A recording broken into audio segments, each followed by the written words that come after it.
Hello, welcome back to our chơi Sonic Racing. Ok. Rồi.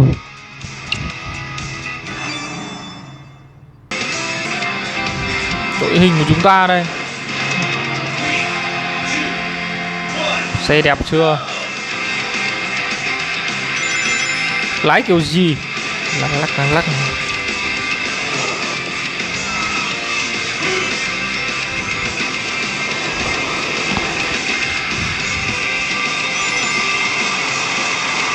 Đây có cả cái tay lái luôn này. Ui.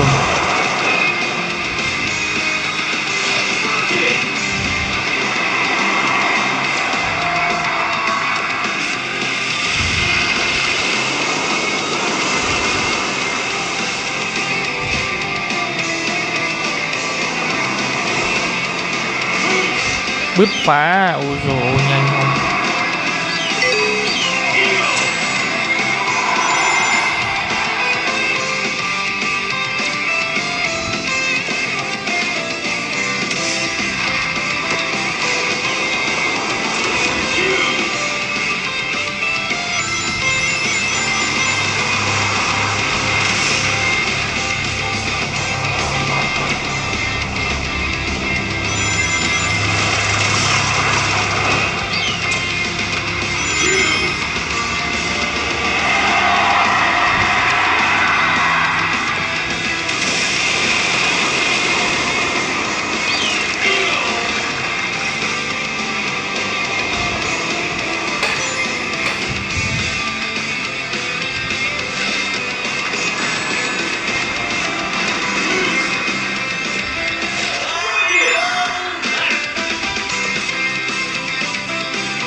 Đua mấy vòng.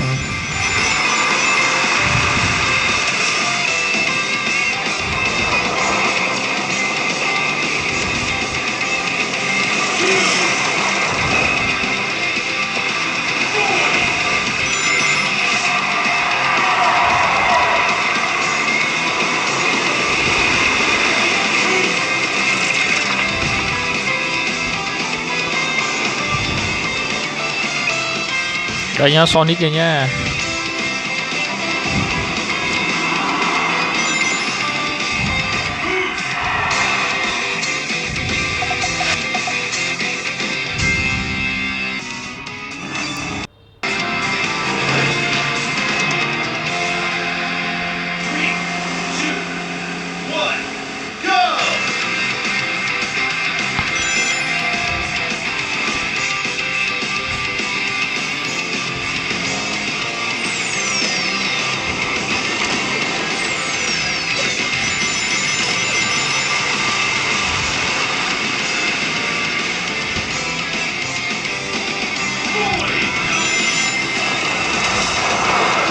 Màn này nãy đua rồi, bây lại đua vào tiếp.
Chỗ này có cái đường tắt nào đi nhanh nhỉ? Đi đường này hơi nâu.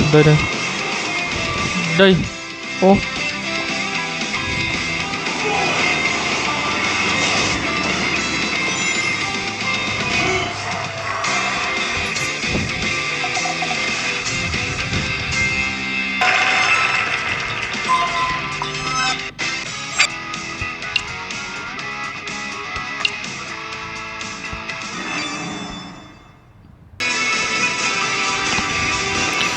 Tiếp tục là một cái màn đua trong ban đêm, nhìn đẹp phết đấy.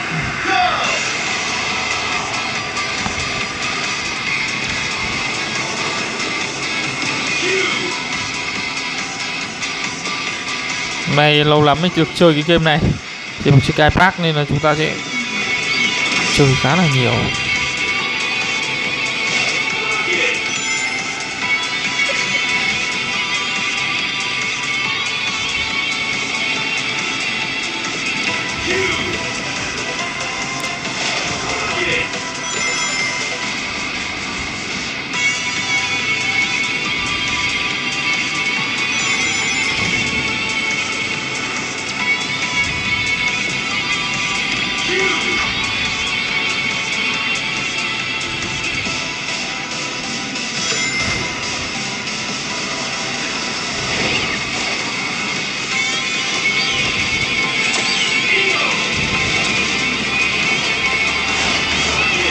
Gây cấn không?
Chưa thấy về đích nhỉ?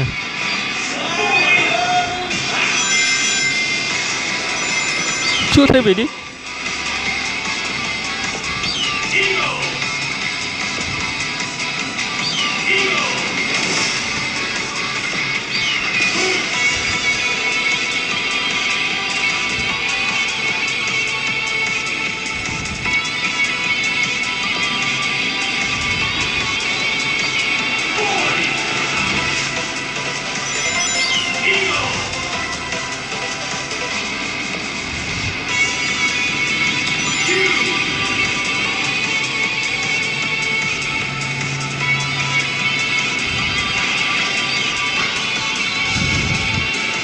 Ôi, lắc lắc.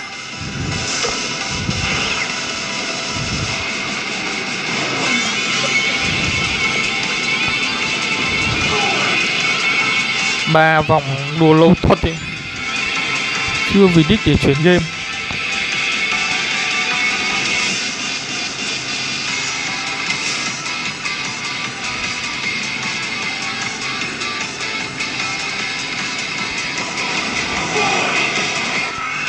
Wow, và xếp thứ mấy. Trời ơi.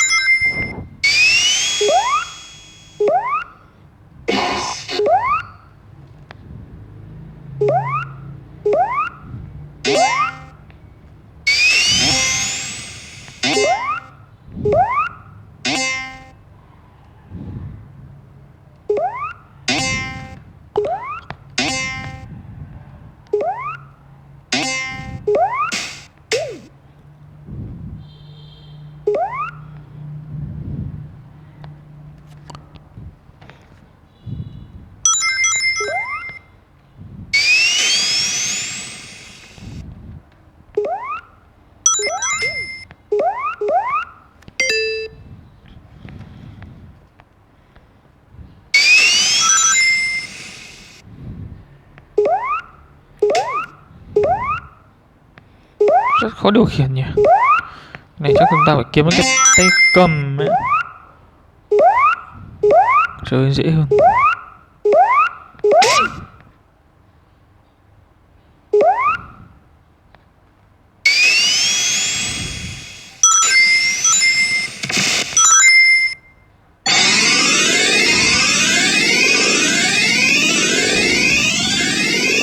Đấy lại vào đâu này.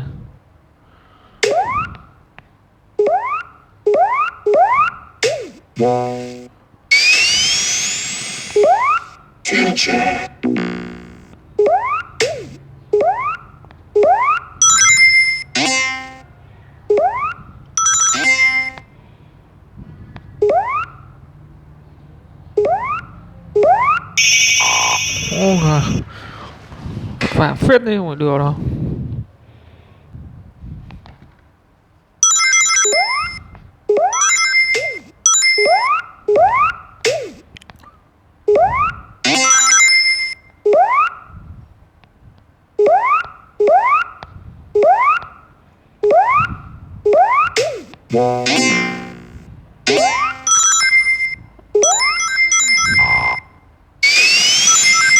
Vòng kim cô à, vòng bảo vệ mà lại không bung qua được. Rồi có boss này.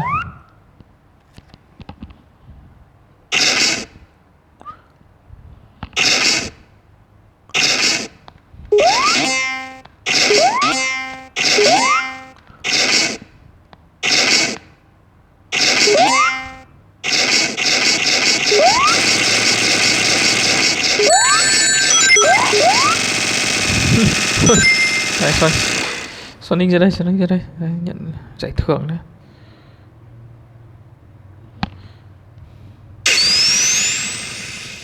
Đây là người rồi.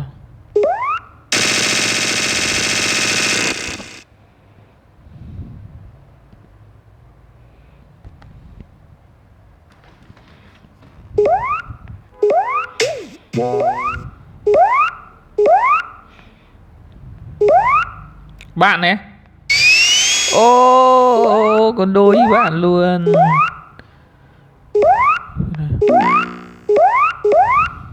Bắt rồi. Ơ, con này nó cướp hết thôi. Kèo.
Toàn cạm bẫy rồi.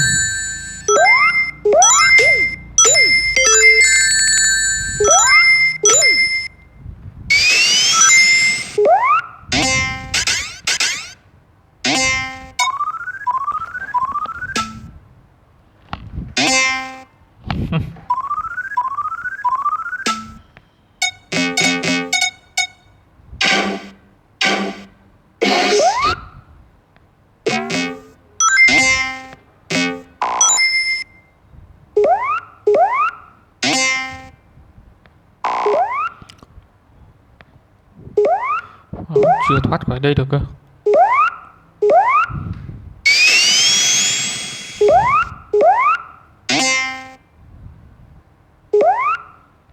Stop.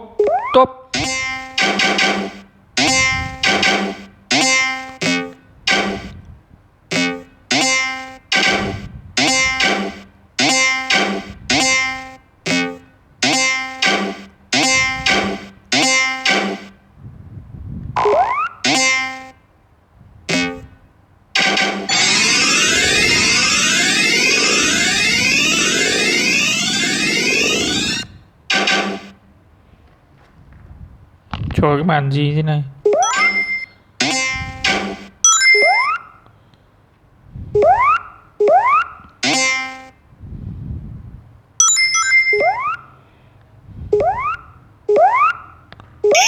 Ôi dồi, bây giờ cái gì khổ.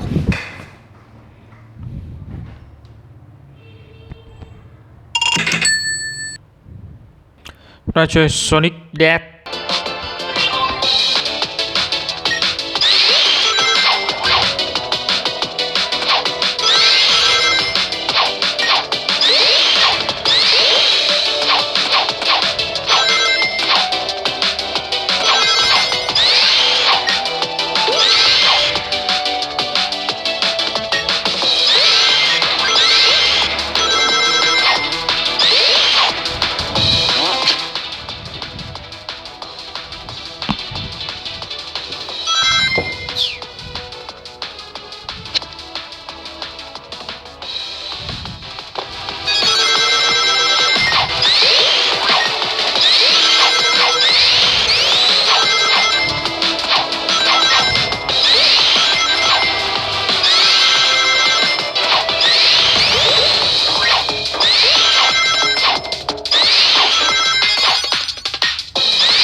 Ôi ôi. Ui có bot. Thế mà không tấn công.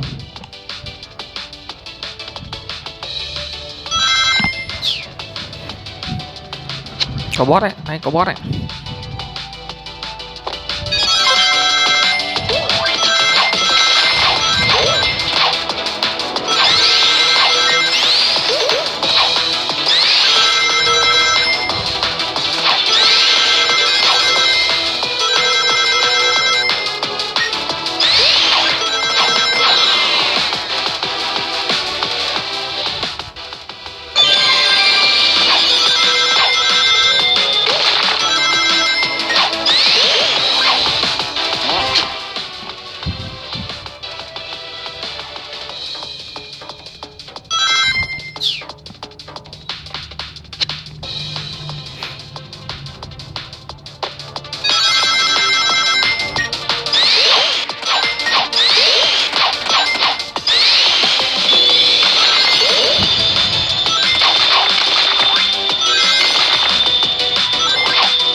Sonic Jump.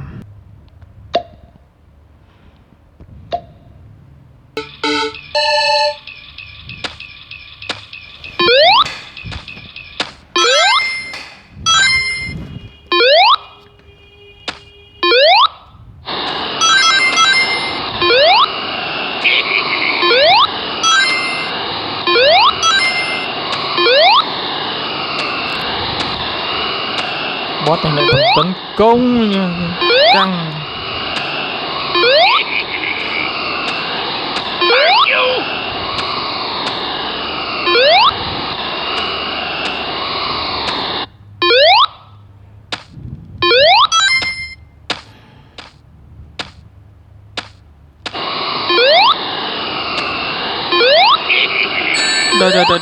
Đợi.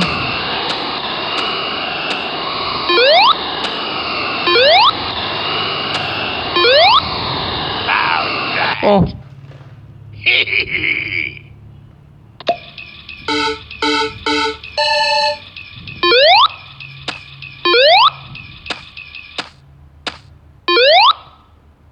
I did it.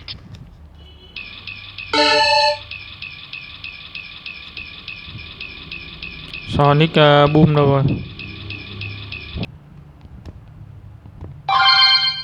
Chúng ta có cái sắt.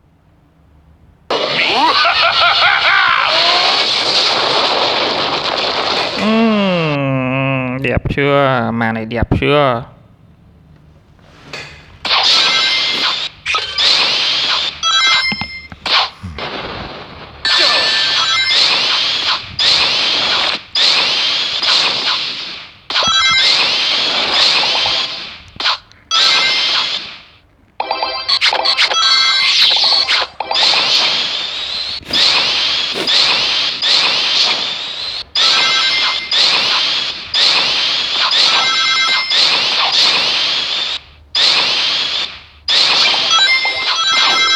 Này bắn được đấy, bắn được ra Kamitoko luôn. Đấy.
Ôi rồi.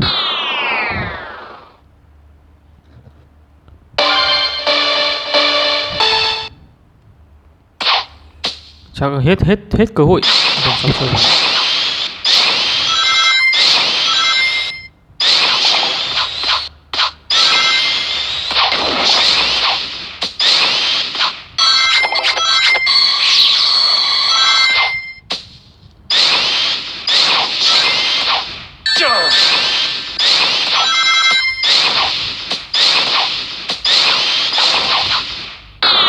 Sắp mặt tiếp à? Không còn cơ hội nữa rồi.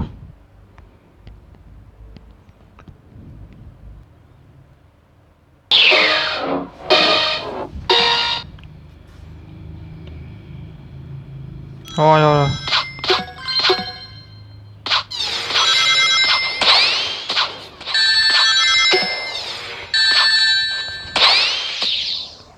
Này nó xanh đẹp ấy.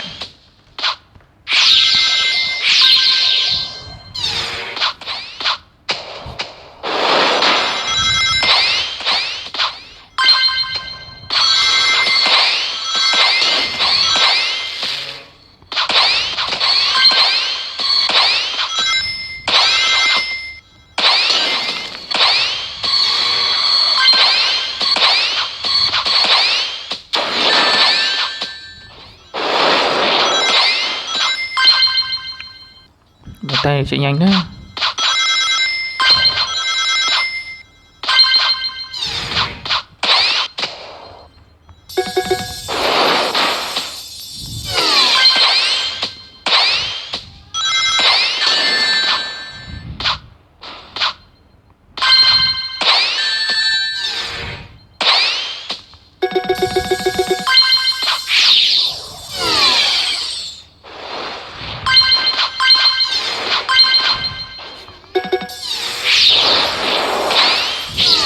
Ok, sao đây xếp cho bao nhiêu?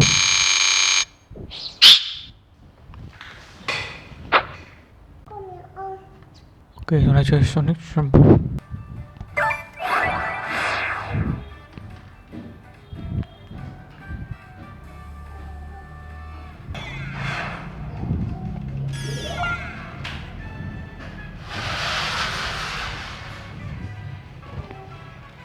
Được, ván này to.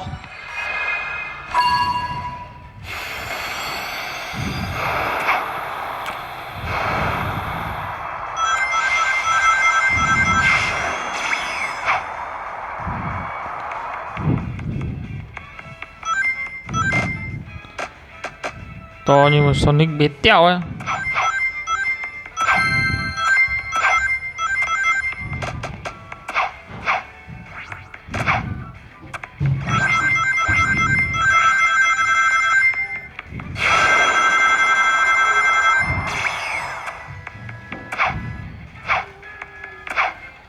Nhân vật bé quá. Với hãng này làm game hơi bé.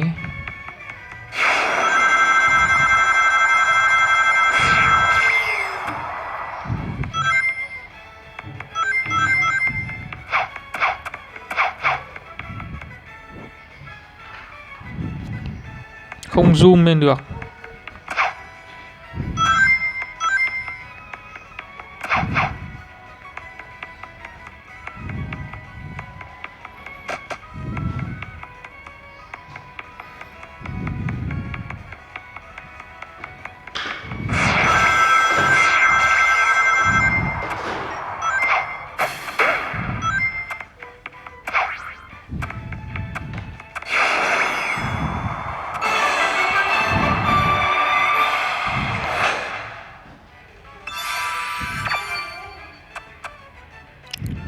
Ồ, hình như còn nữa sao ấy nhỉ?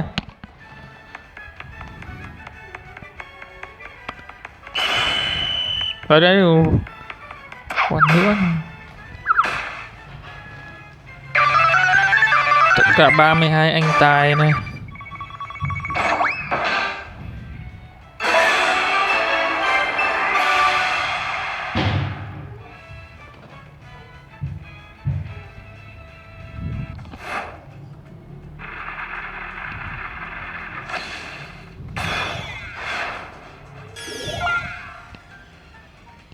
Trời ơi, và cái màn này nhìn như vậy không ăn thua lắm. Ui, nhân vật bế tẹo.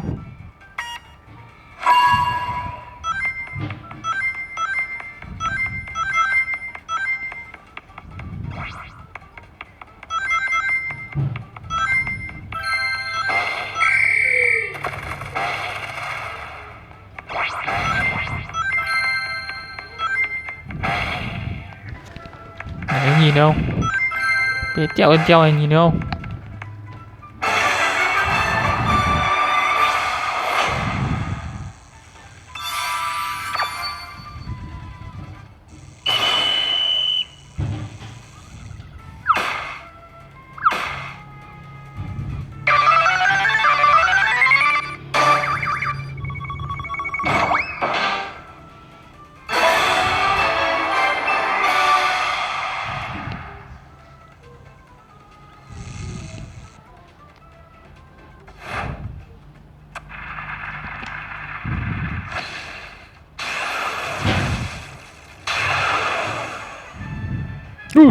Con gì đây?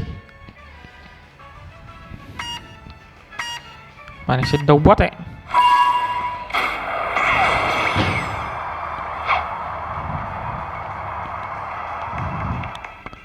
Đấy, đấy. Ôi trời ơi.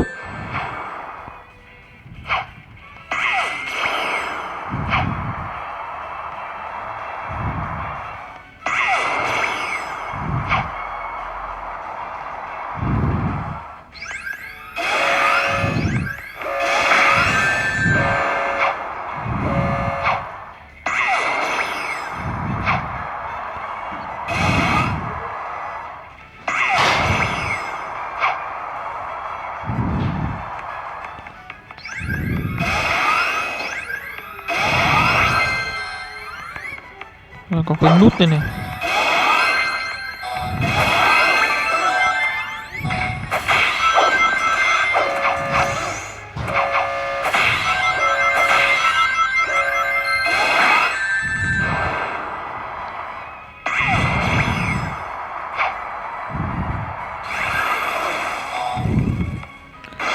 Ôi, nó phóng năng lượng. Ôi rồi.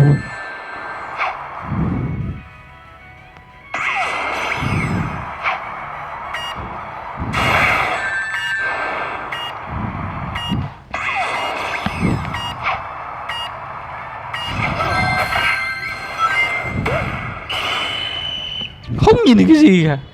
Cứ bạn xì ngầu ở lên.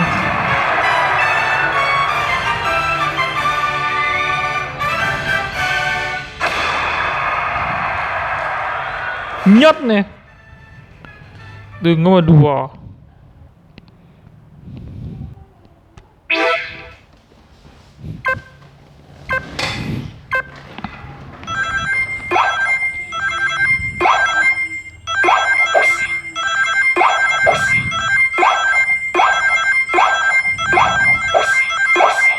Nhân vật bế quá.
rất khó để 3 sao các bạn.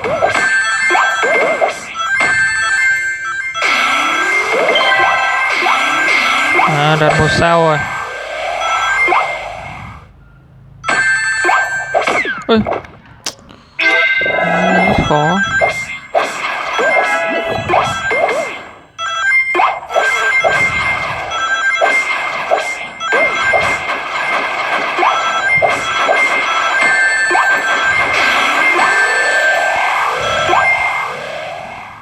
Đừng có nhớt, ôi.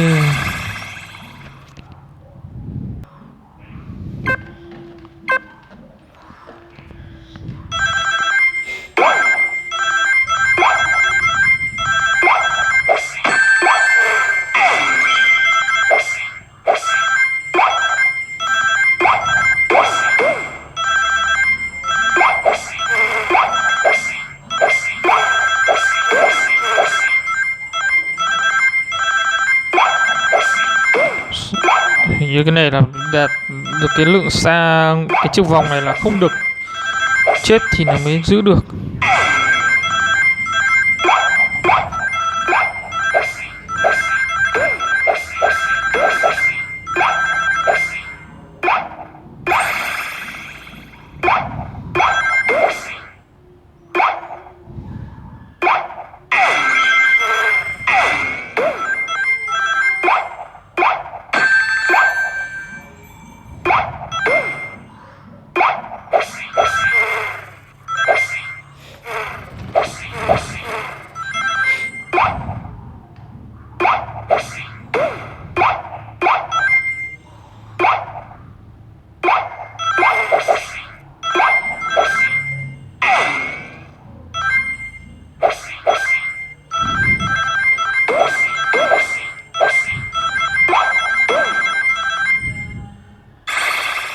Hay á.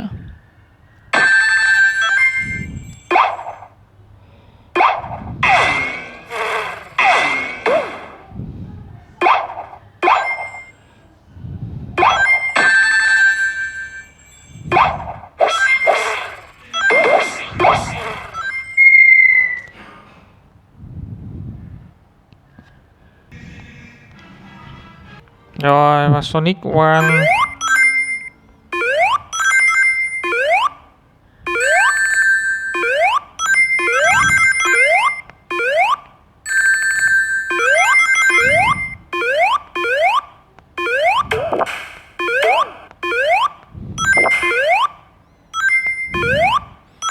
Wow, thì rồi. Trong này nó nguy hiểm thế nhỉ.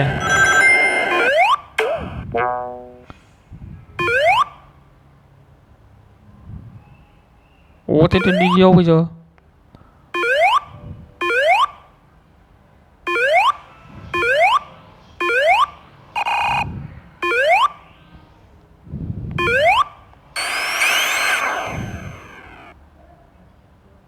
Này đi đâu bây giờ? À, lửa.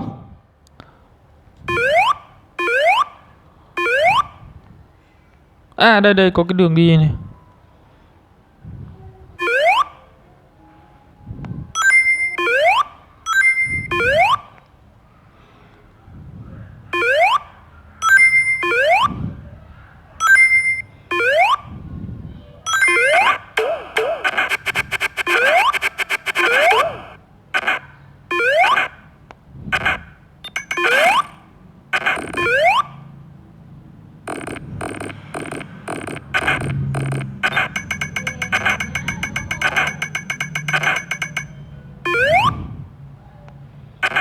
Từ từ.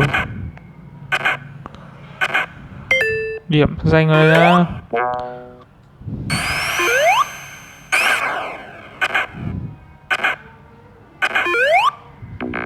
Ô, ô, xuống đây là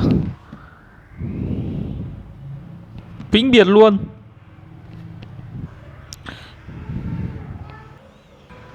Rồi.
Ôi,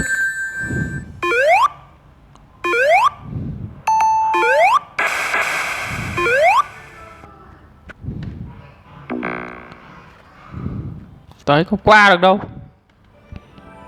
À, vẫn sống đúng không?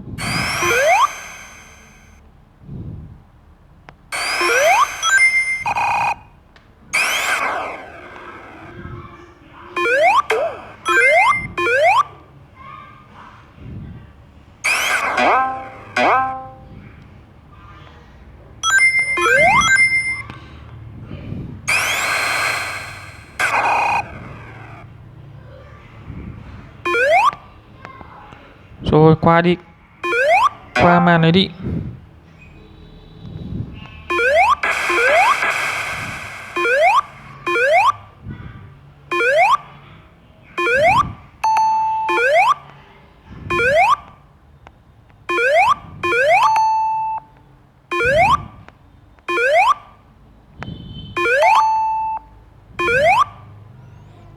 Hết oxy nơi rồi.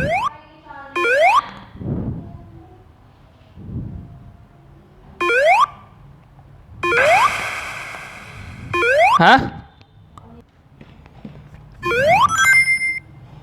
Mỗi lần này có phải là còn không? Ôi chết rồi.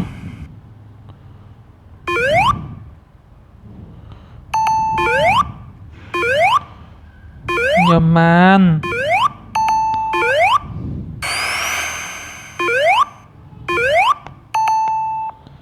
Lên lên lên lên lên lên lên lên.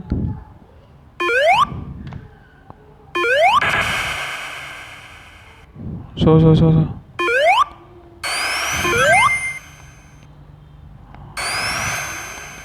Thằng này còn không?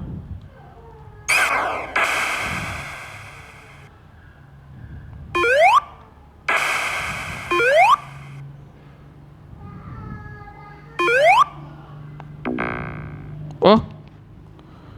Sao nhỉ? Sonic 4.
Bắt tay nhau lên đúng không? Chơi này khó thật đấy.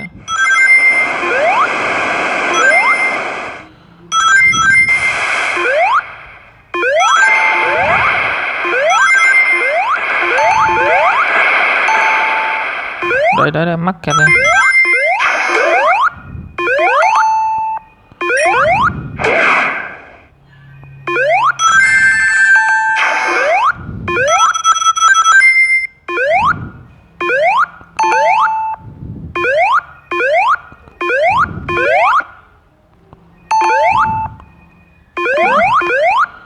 hơi.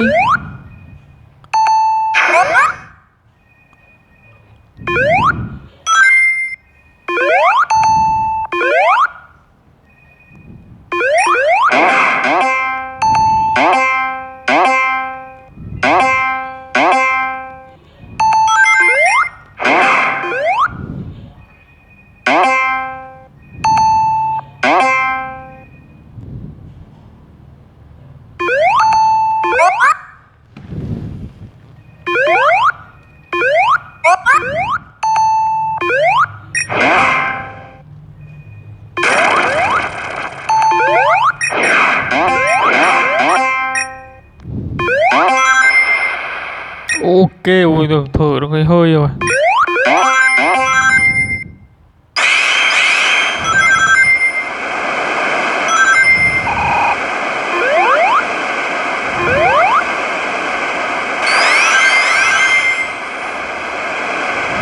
Về đích chưa anh em?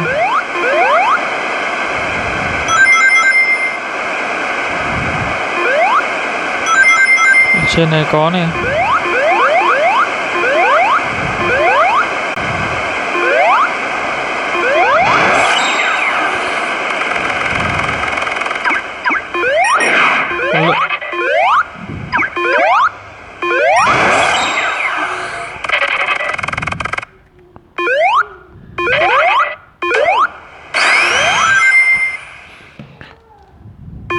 Căng phết. Thôi.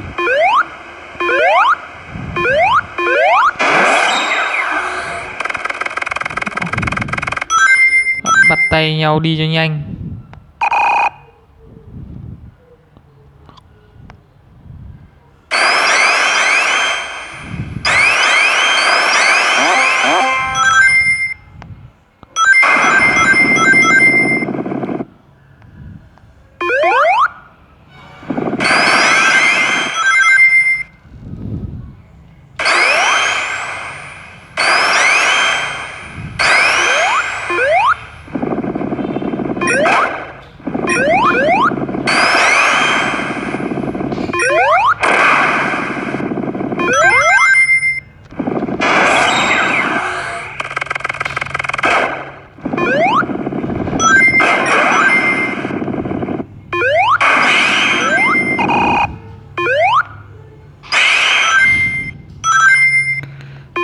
Hết chưa?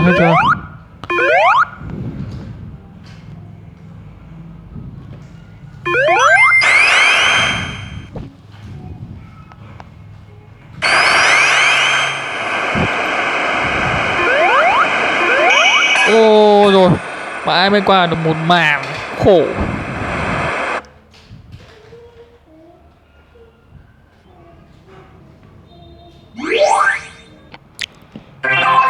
Cái gì đây?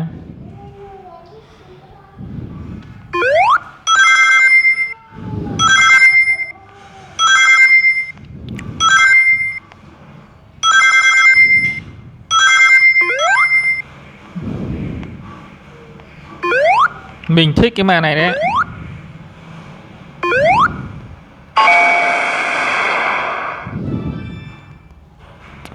Mệt quá.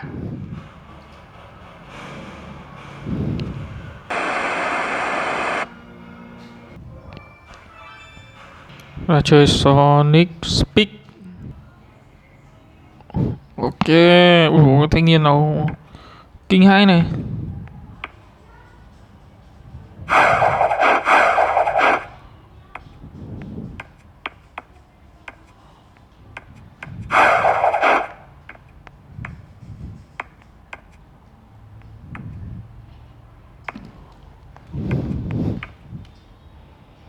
Cái này đánh nhau được này. Sự kiện này. Đúng không?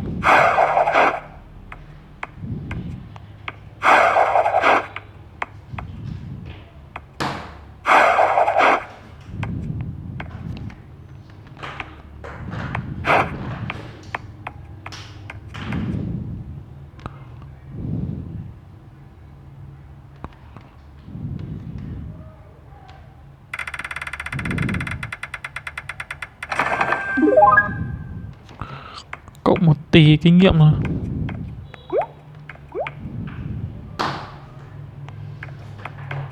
Đây.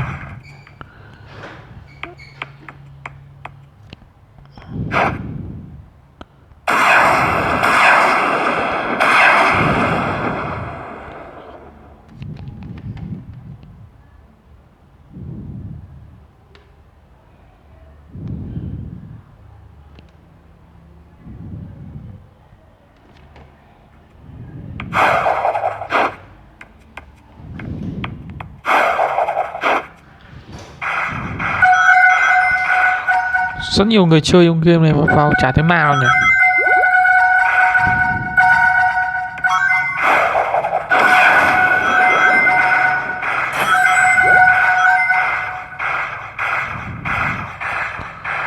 Vào trong một cái không gian khác rồi.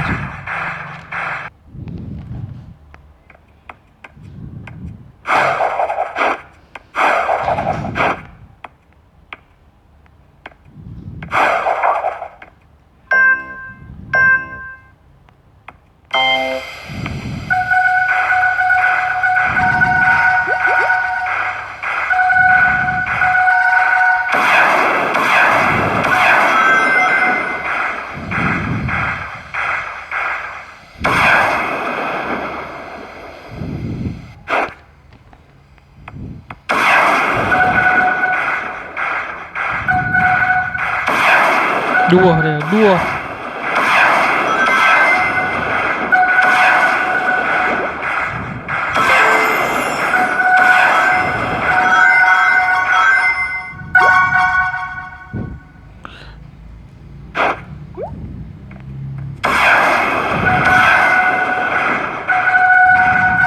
Nhanh quá.